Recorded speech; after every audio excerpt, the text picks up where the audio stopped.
Next, we'll take a look at using the word toki to indicate when something happens.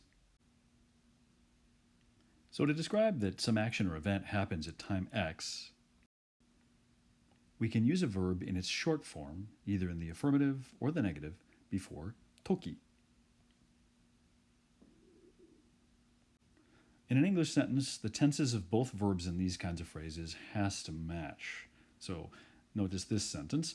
I use chopsticks when I eat sushi, using the infinitive here. Use and eat, these two verbs have to match. Similarly, I used chopsticks when I ate sushi. If we're talking about something in the past, both the verbs in this sentence have to match.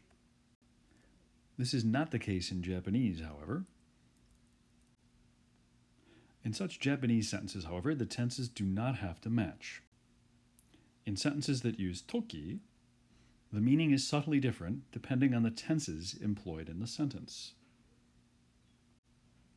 Let's look at some examples of sentences in which the first verb in the sentence is in the present tense. We'll represent the present tense using blue text. So keep an eye on the tenses as we go through and look at these.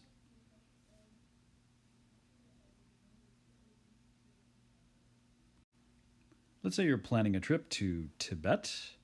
To go to Tibet, you're going to need a visa before you leave. They won't let you on the plane, and they certainly won't let you into Tibet without a visa, so you've got to get those two things out of the way. If we want to talk about the sequence in which these happened, we can use the following sentence in Japanese. チベットに行くとき、ビザを取ります。チベットに行くとき、ビザを取ります。I'll get a visa when I go to Tibet. Please note here that the verbs in both sentences, チベットに行くとき、ビザを取ります。These are both in the present tense. When I go to Tibet, I will get a visa. In this instance, neither event has happened yet. You'll get the visa before traveling. So in some ways, using toki in between two verbs in the present tense is describing a sequence. That is, you'll do one before the other. And in classic Japanese fashion, the order of the words in Japanese sentences are pretty much the reverse of English. Let's take a look at another example. Bedtime ritual for many people, taking out your contacts before you go to bed. 寝るとき、コンタクトを取ります。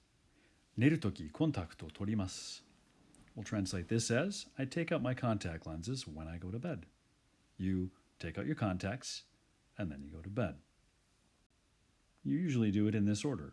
Note here again, two verbs in the present tense, neru and torimasu, yields a sentence in which you're describing a sequence of events. You'll take out your contacts first, and then go to bed. Here again, what we're really talking about is a sequence of events. This event, kontakto torimasu, happening before going to sleep. Although we'll translate this as, I take out my contact lenses when I go to bed.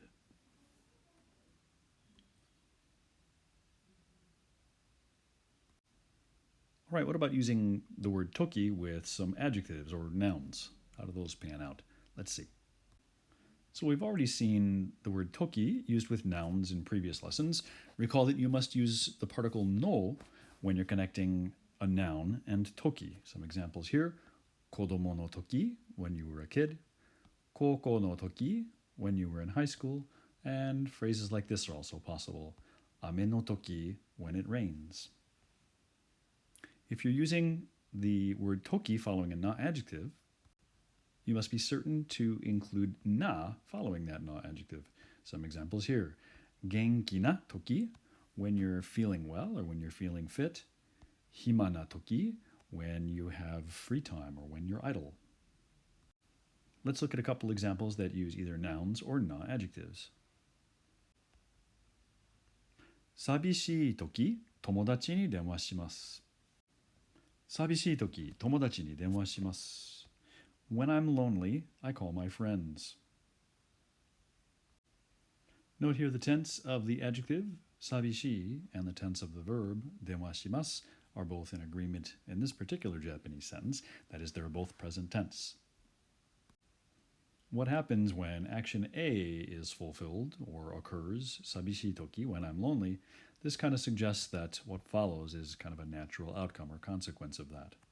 When I'm lonely, I call my friends. That's what you would expect a person to do. Let's look at another example. 寒い時、頭が痛くなります。寒い時、頭が痛くなります。I get a headache when it's cold. The sequence being described here, it gets cold, and then I get a headache. Here also, kind of a natural outcome, at least for your particular perspective. It gets cold, and your head starts to hurt. So we'll translate this as when in this case. Another example for you using a na adjective. 元気な時、公園を走ります。元気な時、公園を走ります。I jog in the park when I feel fit. Here again, present tenses of the na adjective and the verb suggesting a course of action, a sequence. In this case, when I feel fit, the thing I go and do or want to do is go jog in the park. So these examples have all been examples in which the start of the sentence, the action or the event, is in the present tense, and the one that concludes the sentence is also in the present tense.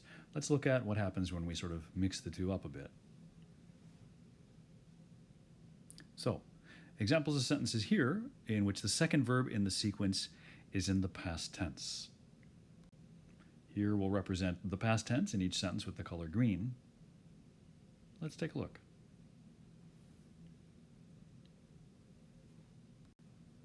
We'll come back to this earlier example about getting a visa and going to Tibet. To get on a plane and also to get into Tibet, recall, you've got to have a visa. The visa must come first. What happens if we put the verb at the end of the sentence in the past tense? チベットに行くとき、ビザを取りました。チベットに行くとき、ビザを取りました。We'll translate this as, I got a visa when I was going to Tibet. So here's the mismatch we talked about earlier.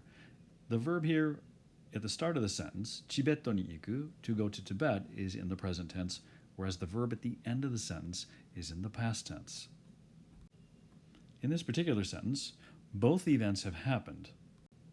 The visa was obtained before travel. So toki in this case could be sort of conceptualized, thought of as being before, talking specifically about the sequence.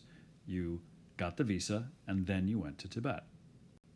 It had to be in that order or you wouldn't have gotten to Tibet. Let's look at another example with the past tense verb coming at the end of the sentence using toki.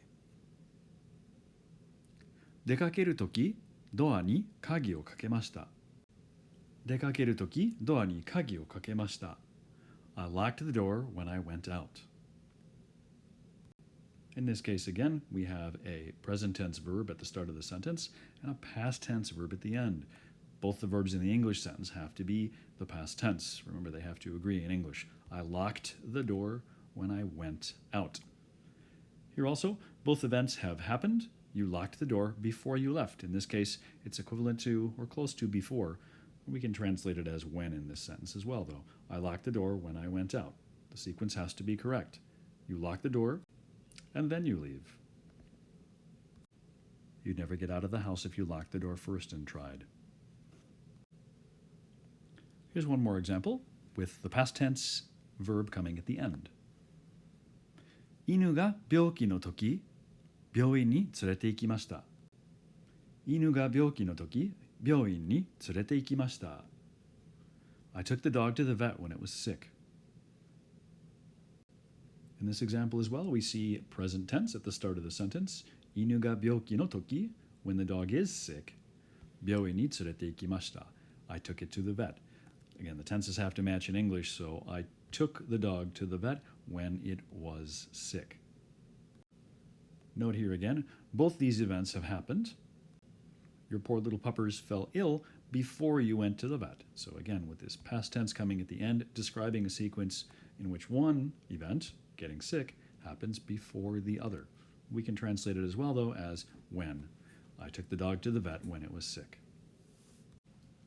Next, we'll take a look at some example sentences in which the past tense verb goes to the beginning of the sentence. It has a very different meaning to it. Examples of sentences in which the first verb in the sentence is in the past tense and the second is in the present tense. Present tense, again, represented in blue, and the past tense represented in green.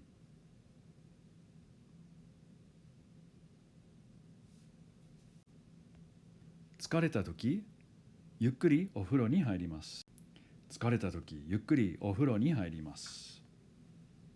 We'll translate this as, I take a long bath when I get tired. Note here the mix of verb tenses. The past tense verb has come to the start of the sentence. 疲れた was tired, got tired.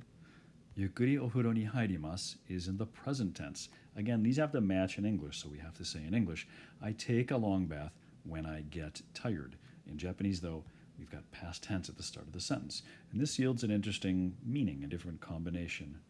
In this, we can say, you get tired and you take a bath. Certainly there's a sequence, but neither event has happened, but the person will take a bath as a consequence of getting tired. The first action in this sort of sentence hasn't really happened yet, but we're saying when it does, this is going to follow.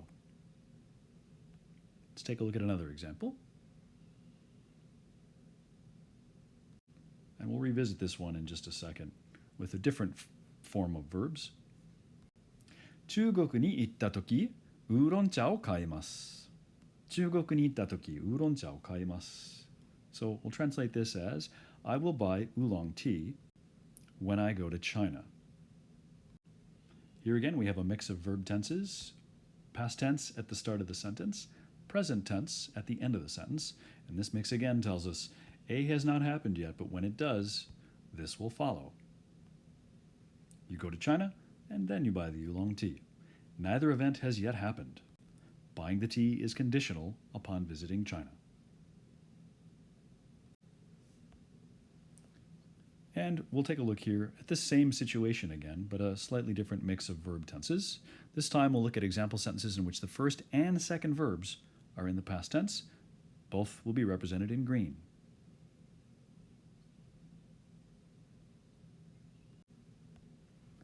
中国に行ったとき、ウーロン茶を買いました。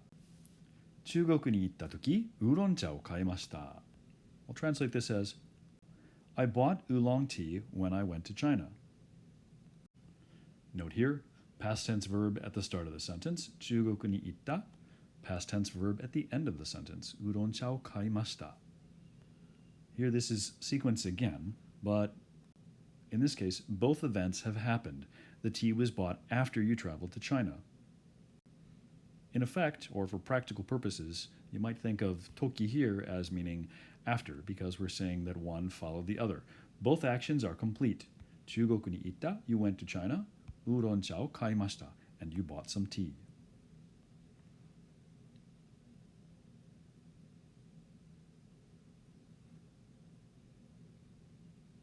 Another example. 宿題を忘れたとき、泣いてしまいました。宿題を忘れたとき、泣いてしまいました。Translate this as, I wept when I forgot the homework. Past tense in both positions again. 宿題を忘れた, I forgot the homework. 泣いてしまいました, and then I cried. Here again with both verbs in the past tense, this tells us that both events have already happened. You cried after you forgot the homework. The first action, forgetting the homework, happened, and then you cried. Again, it might be best to think of this as after. We're describing two sequences, two events that happened back to back. Forgot homework, and I cried. It might be useful to note here that you could make a sentence very similar in meaning just using the te form of the first verb and linking it with the second. Something along the lines of, 宿題を忘れて泣いてしまいました. I forgot my homework and cried. Very similar in meaning and very similar in the way that it connects the two in terms of the sequentiality of the actions in the sentence. All right, let's get some practice with toki, describing sequences of actions here. For this exercise, you'll be describing each situation using toki.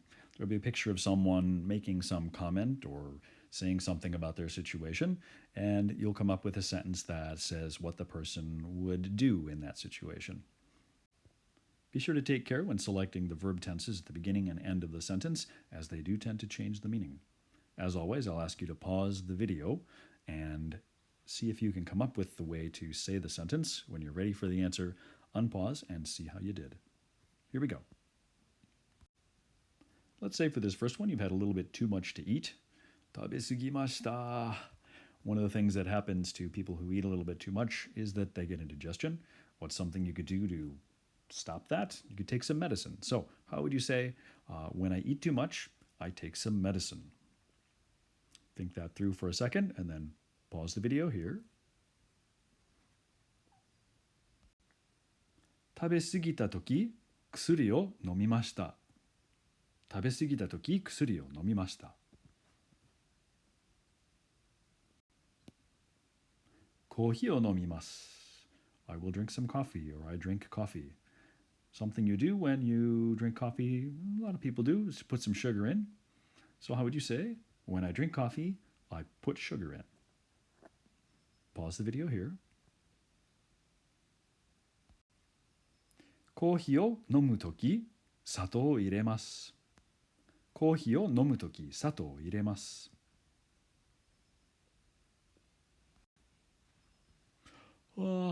Nemui. I'm sleepy.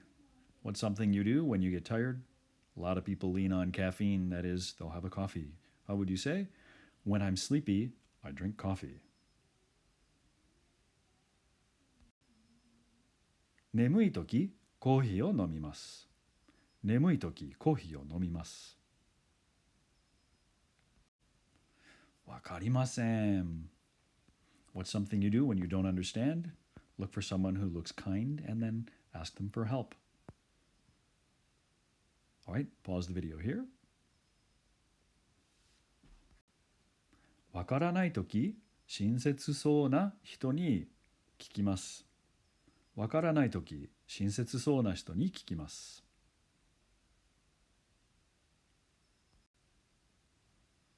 日本語で手紙を書きました. 日本語で手紙を書きました. I wrote a letter in Japanese. What's something you might do here? You might want your Japanese instructor to check it. So hand it to them, have them take a look at it. How would you describe that? Pause the video here.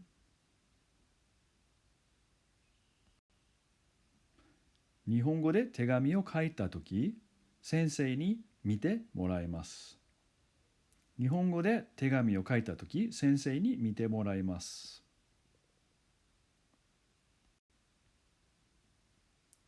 Homesick です. I'm homesick. What's something you do when you're homesick? Call home. So, how would you say?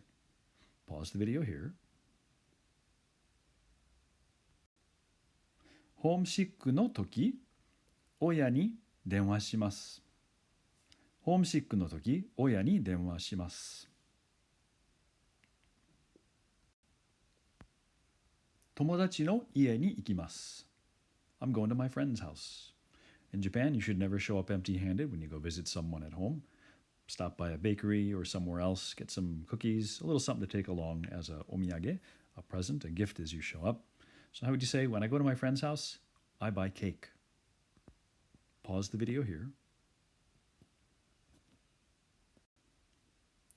友達の家に行くとき、ケーキを買います. 友達の家に行くとき、ケーキを買います. 暇です. I have some free time. I'm idle. Something like that. What's something you do when you have a lot of free time? Watch TV, of course. All right, pause the video here. 暇なとき、テレビを見ます. 暇なとき、テレビを見ます.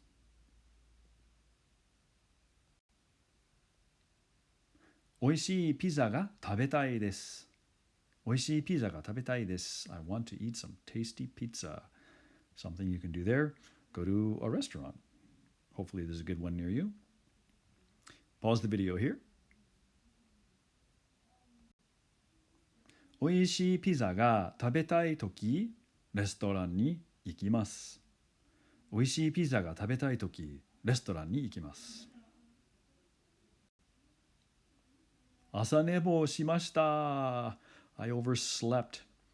When you oversleep, you might, at least if you lived in Tokyo or a big city, have the luxury, maybe not a luxury, but have the option of taking a taxi. So, when I've overslept, I take a taxi.